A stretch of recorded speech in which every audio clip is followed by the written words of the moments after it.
on the road 3 weeks in a row.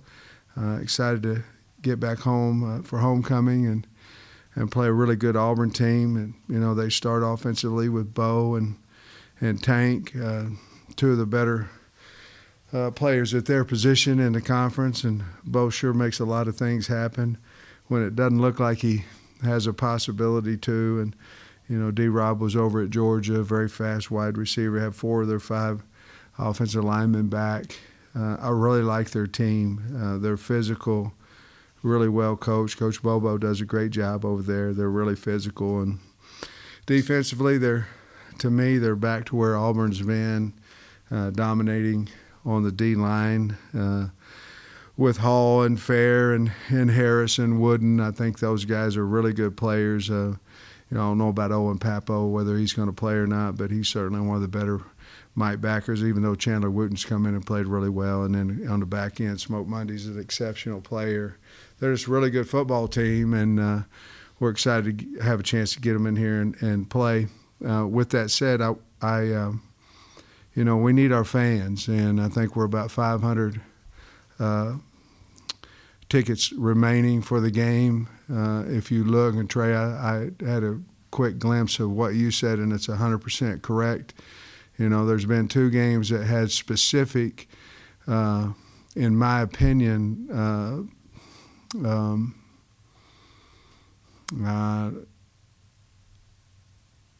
with the game, I think the crowd mattered and helped the winning team. I'm not saying either team would have not won without the crowd, but when we went to Georgia, it was 110 decibels over there, and it certainly affected the beginning of the game and throughout the game. And, of course, when we played Texas here, our crowd was as good as any crowd that you could ever hope for. We need that crowd again. We need our students in here early, raising heck early before the game, and you know, I'm just telling you that the football team needs the fans, and we need them to come here and help us win on Saturday. With that said, I'll answer any questions you have. Yeah, Coach, anything jump out from watching film, specifically on defense, that maybe you guys can identify that you can correct, get them playing like they were earlier in the year? Well, there will be some corrections, and there'll be some changes and different things of that nature, and what our schematics could be, what you know, who's playing. Certainly, you know, there was a lot of problems that we have to get fixed. One of them was certainly tackling. We couldn't get Corral on the ground, and our secondary support was poor. And, you know, therefore that's why you saw a lot of big gap runs go to the house. We could not we couldn't get the edge. We let the edge go a lot on defense, and we busted several coverages. And with a guy like Corral, he's going to, I mean, it's 7-on-7 or routes on air to that point. So there's a bunch of things that we have to get fixed. We're going to have full-time practices. We're not cutting any time, even though we're in week 7. We just can't afford to.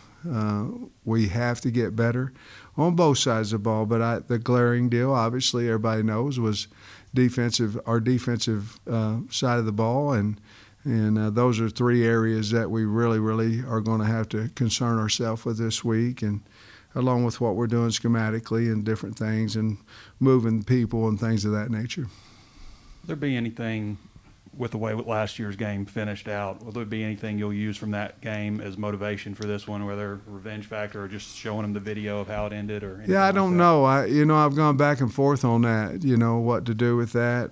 This is a lot of similar players on our team. A lot of guys have gone. I'm sure the same way with Auburn as well. I think our deal would be more right now, Trey, in my mind, is winning home ball games. We're off to a good start of winning here this year. We're undefeated in our stadium, and it's been several years since we've been undefeated in Razorback Stadium, and I think that's something that means something. Just because it means something to me doesn't necessarily it means it resonates with the kids, and and I believe going, headed one more game towards winning in our stadium and winning out in our stadium would be a big deal to our players. I think that might be a little bit more than the revenge factor because Auburn kids didn't really have anything to do with that. It was just a bad call.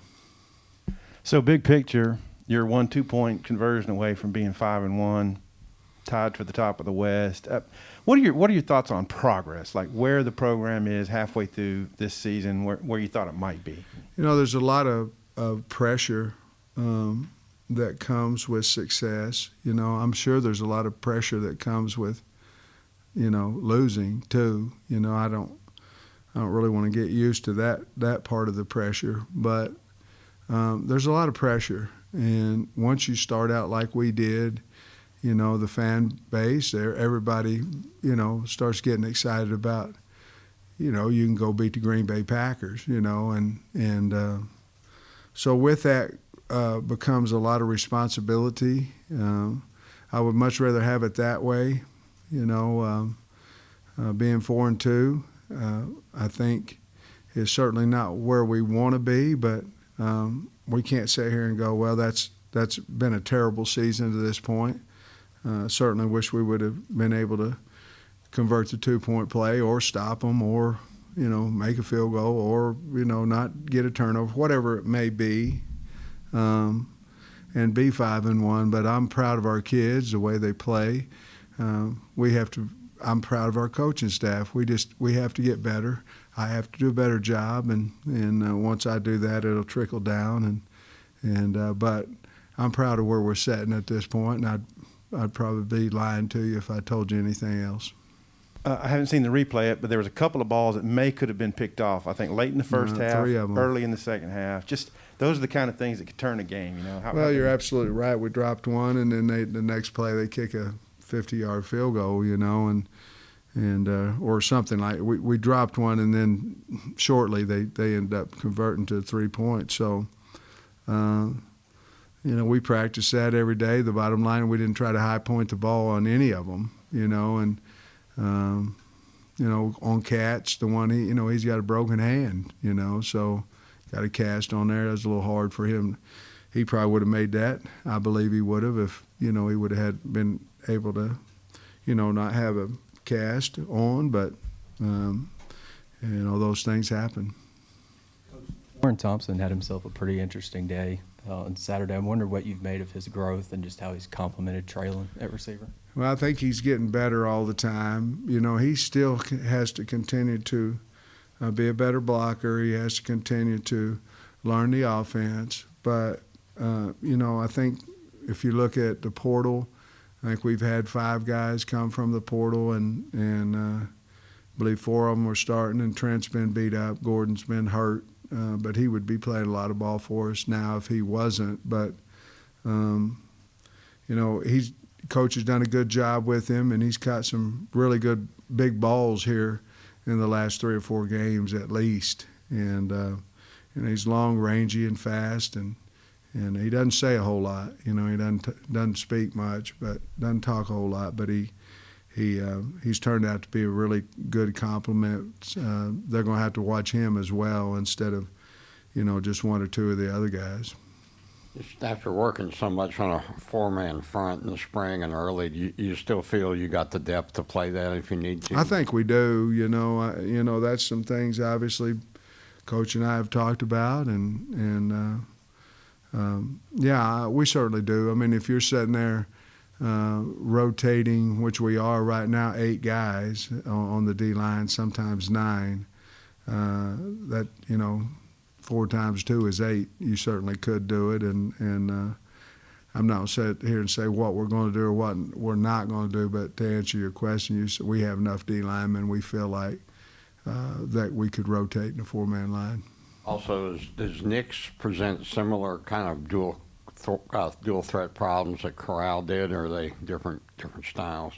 I think he's incredible, Bo. I mean, he extends plays as good as anybody in the country. I mean, you can't get him on the ground. And, we're going to have to work a ton of scramble drill because he extends plays. And certainly he's fast. I just really like him and think he's a big time competitor. But yeah, I mean, those are things we're real concerned about him running the football as well. Hey, Sam, how familiar are you with Brian Harsin? He was a little bit of an out-of-the-box SEC hire in that he didn't have SEC experience, but he's got two former head coaches as coordinators. You know, Bobo was an interim. What do you know about Brian Harsin, and maybe how does Auburn look different under him than in the past? I mean, he obviously went in with Derek and with Mike, and I mean, he hired some really good coaches around him that knew the SEC. You know, I don't know the man well at all. I've heard a lot of positive things about him and his program and what he's done. I know his record as a head coach is incredible, really good record, and you know, Auburn wouldn't have hired him if he wasn't an exceptional coach. But I know the guys on his, you know, Will Friend, I know guys on his staff a little bit better than I know him. Yeah, and having two I mean, obviously you got Barry here, so you kind of know what that's about. But how big do you think it is he's got Mason and Bobo? I think for him it's the same thing that happened with me. I mean, he certainly was a head coach and a great one before, you know, Auburn hired him, which I wasn't. But I think just you know, you sit there and could you imagine sitting in their staff room and you've got two guys that's been in this league as, you know, or not, Bobo wasn't in this league, but he was a head coach and he was in the league forever, you know, at Georgia.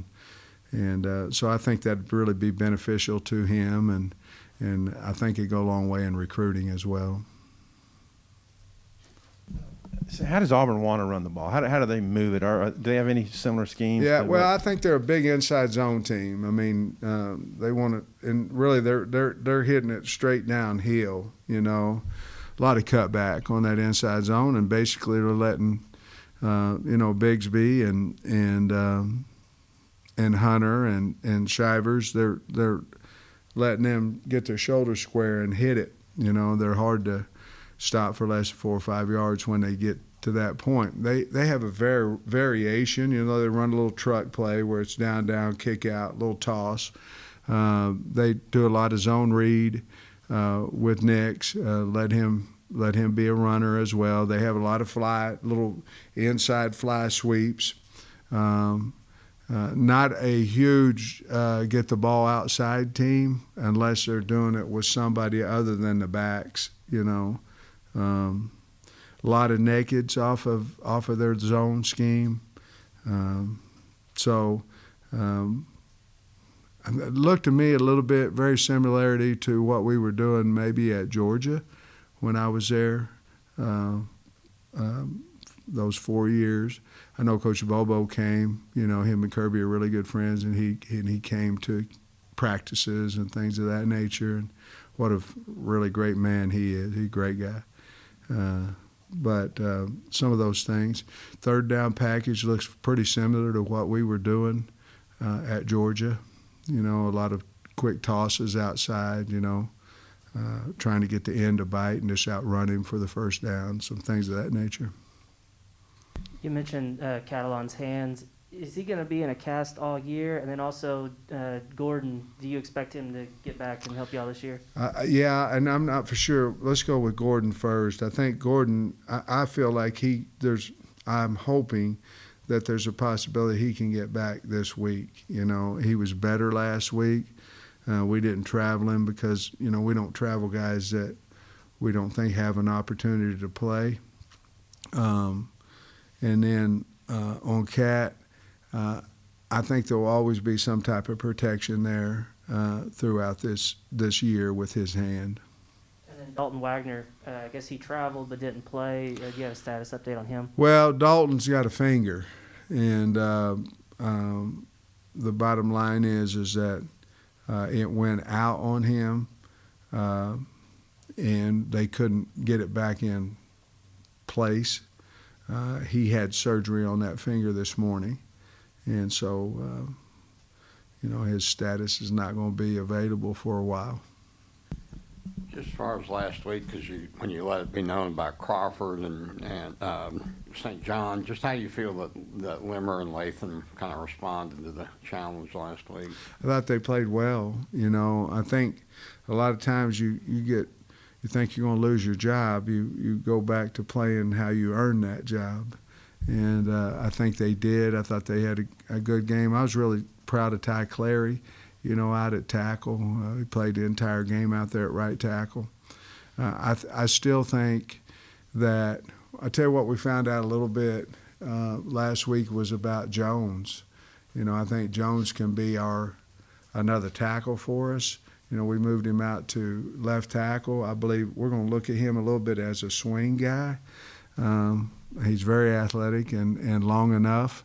And I want to leave those two big kids inside. I just didn't think they were quite ready for game action last week. And, you know, we were moving the ball pretty well, and it's not really time, you know, to change that around if going into the game you hadn't seen enough where they can, you know, consistently help you move the football. But I think that's what we're going to do is keep them inside. And part of that's because I think, you know, we need big presence in there. And the other thing is I think Luke Jones, I thought he looked really good last week at tackle. Do you recall the instance where Catalan broke his hand? I don't. It was in. I don't remember the exact play, but it was A&M, I believe. Yeah. This has been an interesting stretch. You've got, not get you looking ahead or anything, but the next week is an 11 o'clock. That's what, four straight 11 o'clock games? Is that right? And then only one game in your on-campus stadium over 4 games. Have you ever been a part of a stretch like that before? No. You know, I don't think I've ever been a part of as many 11 a.m. games in a row, you know, at all, and let alone you know, on the road that many times, you know. But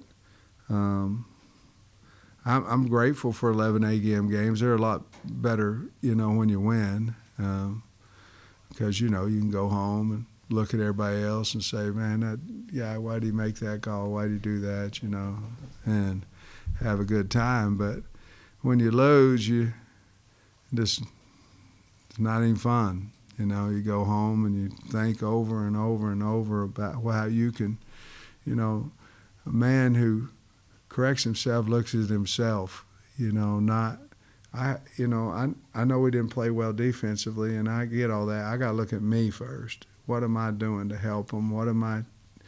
Am I giving input? Am I looking at enough film to find a flaw over here, things that can help, you know, because of my offensive background, looking at their offense to help our defense. But I'm going to do better. I can help, and I need to. Coach, Dominic Johnson's physicality kind of popped out several times. Who? Dominic Johnson, Yeah. his physicality on Saturday. I'm curious, has he been like that since he got here, or is that maybe just kind of the edge that's carried over since he got back to your backfield? No, I think he's been that, you know, near leg, near shoulder guy like he did, you know, on the sweep play the other day. He is our best pass protector. You know, he likes it. You know, a guy that, you know, it's like, you know, I had 3 sisters and they were playing 6-on-6 basketball and they were guards and they never got to shoot, you know. I guess they just like to guard. You know, it's kind of like a running back. I don't think you're really a good blocking running back unless you just really want to do it, you know. I mean, everybody wants to carry it, you know. So he really likes to block. And I know he likes to run the ball. Man, that first run he made the other day was really an exceptional physical 8-yard run, you know. But he really enjoys the physicality of the game. And I just been really happy with him. Again, I think we've got to continue to get him more carries. I think he'll help us that way. But we've got so many guys that, you know, it's hard to pick and choose. You know, Rocket certainly played well, you know, besides the 1 turnover. But they're all becoming a little bit better players, I think. What was y'all's evaluation of KJ? I mean, was that one of the better quarterback performances? It wasn't bad, was it? I taught him. I didn't think he'd ever use it, but I taught him that where he launched from the 5 and scored. I didn't think he'd ever use it, but I was proud to. He came over and thanked me for teaching him that. I don't know. It wasn't any competitive, and made some really nice throws. The one he threw at the end of the game, I thought it was an overthrow, and then we just went up and got it, But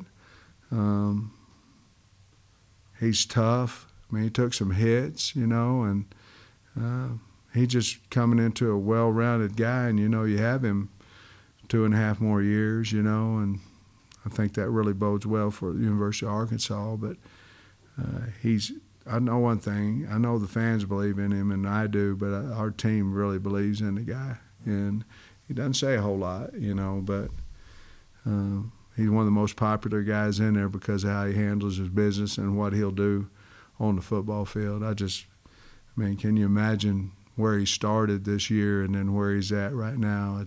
It's really incredible, and he'll get better too because he's a hard worker. Saturday night, you said that you thought the pitch to Dominic might have been there. KJ thought it was muddy. What's the breakdown of the 2-point? Well, the end came inside, and so KJ thought that he could get outside on it, and then the secondary contain came up on him. We didn't have the little dart in the flat, and in all honesty, I don't know.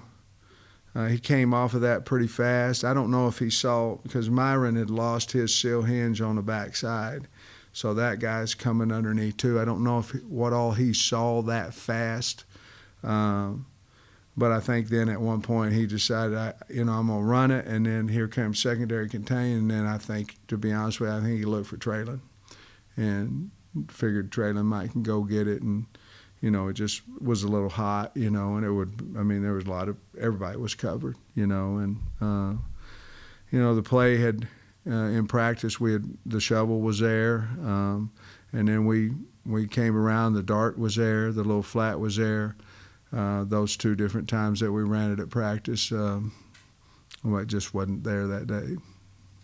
Sam, Ty started 30-plus games on the line, but I think that was his first start ever at tackle. I know he'd played some there earlier, but how'd you think he played, and how good do you feel about him, I guess, being the guy for a while if Dalton's going to be out for a while? Yeah, I thought they all played pretty good, I think Cody's biggest challenge this week is trying to find out what he's going to do with his personnel, whether, Brady moves out there some as well. You have to have a back out. Is Tykees the guy? I really don't want Tykees to be back out there because I'm trying to develop those 2 big guards inside, so – but I thought Ty did a really good job the entire day, did a nice job in pass protection. I think Bo came over and helped him quite a little bit too. They were 3-man rush, so you basically, with Ricky, the way Ricky was playing, you basically could double team both edges, and that's what we elected to do is once Ricky was secure in there. But I think, for the first game, and Ty's a veteran, like you said, he started a lot of games, and going into the game, I wasn't one bit concerned about.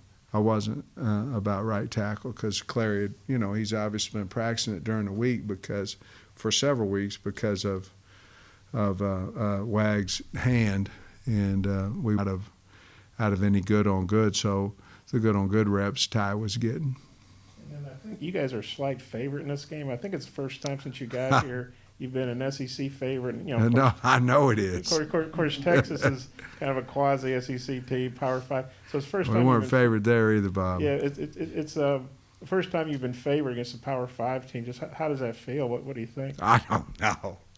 I don't know. I don't know if it has any outcome on the game or not, but I'd rather be favored than 22-point underdogs. I don't know what it means, to be honest with you, but we are favored against Auburn, so we've come a little ways, so we'll find out. That obviously, if that was the case, we'd be going in this game, we'd be 2-14, but you still got to play the game. But so I don't really know how to answer the question.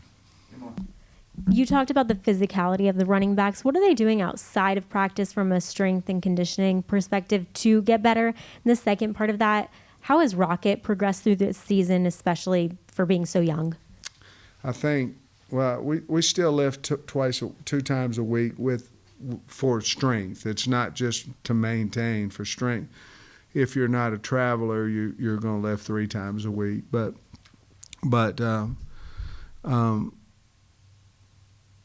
I think Rocket, really, to be honest with you, I think he really he got some confidence in the first 2 scrimmages, I think. And you see him, I feel like he's just getting better, each game. And what he's doing, Jimmy's done a really good job in individual with next hole, because zone's about where's my read, is it there, yes, hit it. Is it not, hit the next one back, not there, hit the next one back, wherever it may be. It's really simple, but it's hard to get in a young running back unless you rep it all the time. And it'll just be next hole. You guys have seen that drill out there with Jim. And now in the SEC, the hole's open and then it closes in a hurry. And I just keep talking to those young guys about, hey, man, if it's there, hit it. And that's what he's doing now. There's not a hesitation. And if he misses one, we don't go, well, you should have done this. We say, okay, was that the next opening? No. Okay, well, just be patient and hit the next one. And there's a lot of difference between him and AJ, but AJ, I still think he's behind Rocket because of the scrimmages. He just never got that. His first experience came in a game, and Rocket had those scrimmages to help him, and AJ also lost about 10 to 12 days there with his concussion. So I'm really proud of Rocket, and he's going to be a really good player. He's a good player now, going to be a really good player for us.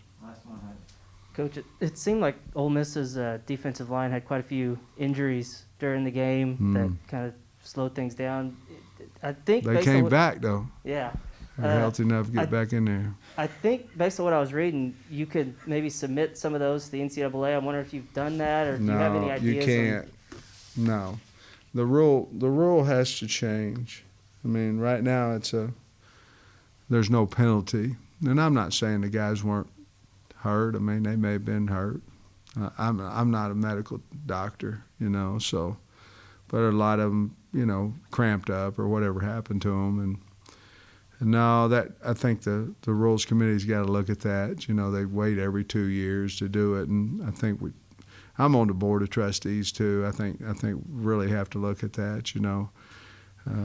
That's the first time that many injuries had happened in a game this year, and last year it happened to us a few times. But we've got to, we'll address that. And I'm not saying they were hurt or weren't hurt or whatever. Just there are a whole bunch of them. We're back and better than ever. All eyes are on the gridiron as teams are back for another football season. As always, BetOnline is your #1 spot for all the pro and college football action this season. With the new updated site and interface, even more odds, props, and contests, BetOnline continues to be the #1 source for everything football. Head to your website or use your mobile device to sign up today and receive your 50% welcome bonus on your first deposit. Don't forget to use our promo code BELIEVE to receive your bonus. That's BLEAV. From football, basketball, boxing, right to your favorite Vegas casino games. Don't wait to take advantage of these amazing offers for the 2021 season. BetOnline is the fastest and easiest way to bet on all your favorite sports. BetOnline, where the game starts.